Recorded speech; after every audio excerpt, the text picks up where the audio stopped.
రాష్ట్రంలో జరిగే అభివృద్ధిని, సంక్షేమాన్ని ఎవరికి రికార్డ్ అవ్వకుండా ఉండటం కోసం ఊళ్ళు పట్టుకు తిరుగుతావా నువ్వు? ఊళ్ళు పట్టు తిరగటమే కాకుండా విధ్వంసాన్ని సృష్టించడానికి నీ కార్యకర్తలు సైతం అందరినీ రెచ్చగొట్టి ప్రజల్ని భయభ్రాంతులు చేసే ప్రయత్నం చేస్తావా?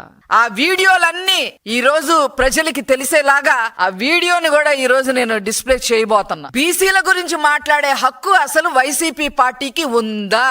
గౌడ కులానికి సంబంధించిన మహిళని లోకేష్ గారే అల్లరి చేయమన్నారని చెప్పి స్టేట్ మొత్తం మనం ప్రచారం చెయ్యాలి అని చెప్పి సలహాలు ఇచ్చే నువ్వు ఆనాడు నీ ప్రభుత్వంలో, జగన్మోహన్ రెడ్డి ప్రభుత్వంలో అమర్నాథ్ గౌడ్ ని ఏ రకంగా పెట్రోల్ పోసి తగలపెట్టారన్న విషయం వైసీపీకి గుర్తులేదేమో గాని ఈ రాష్ట్ర ప్రజలకి, ముఖ్యంగా బీసీలకి, ముఖ్యంగా గౌడాస్ కి, గౌడ కులస్తులకి ఆ విషయం తెలుసు అని చెప్పి నేను గుర్తు చేస్తా ఉన్నా. ఏం చేశారు ఆ రోజు? అమర్నాథ్ గౌడ్ ని నా అక్కని ఏడిపించొద్దు, ర్యాగింగ్ చెయ్యొద్దు అని చెప్పి సొంత తమ్ముడైన అమర్నాథ్ గౌడ్ అడిగాడని వైసీపీ కుర్రకారు సన్నాసుల్ని మాట్లాడాడని చెప్పి తెల్లవారుజామున ట్యూషన్ కి వెళ్తుంటే నోట్లో గుడ్డలు కుక్కి ఆ పిల్లోడి మీద పెట్రోల్ పోసి మీరు పిల్లోడిని చంపితే ఆ కుటుంబానికి ఈ రోజు ఉద్యోగం ఇచ్చిన ప్రభుత్వం, ఉద్యోగం ఇచ్చిన నాయకుడు ముఖ్యమంత్రి గారు నారా చంద్రబాబు నాయుడు గారు. అలాగే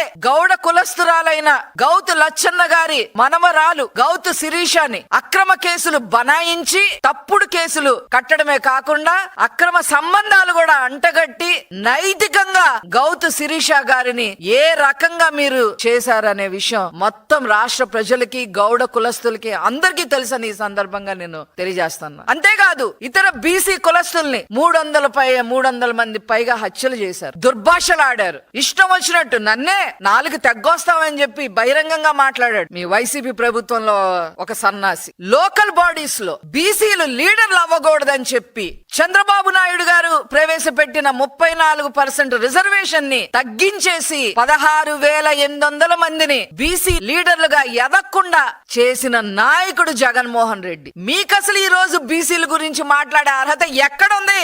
ఏ రాజారెడ్డి రాజ్యాంగంలో ఉందో చెప్పండి. బీసీల పార్టీ అంటేనే తెలుగుదేశం పార్టీ, తెలుగుదేశం పార్టీ అంటేనే బీసీల పార్టీ. తెలుగుదేశం పార్టీ యొక్క పేటెంట్ రైట్ అది బీసీలకే దక్కింది. ఈ రోజు బీసీ మహిళ గురించి మనం మాట్లాడి ఇష్టం వచ్చినట్టుగా చేద్దాము అని చెప్పి మీరు రాజకీయం చేద్దాము అనుకుంటే ఇక్కడ ఎవ్వరు ఊరుకోరు అని చెప్పి ఈ సందర్భంగా నేను తెలియజేస్తా ఉన్నాను.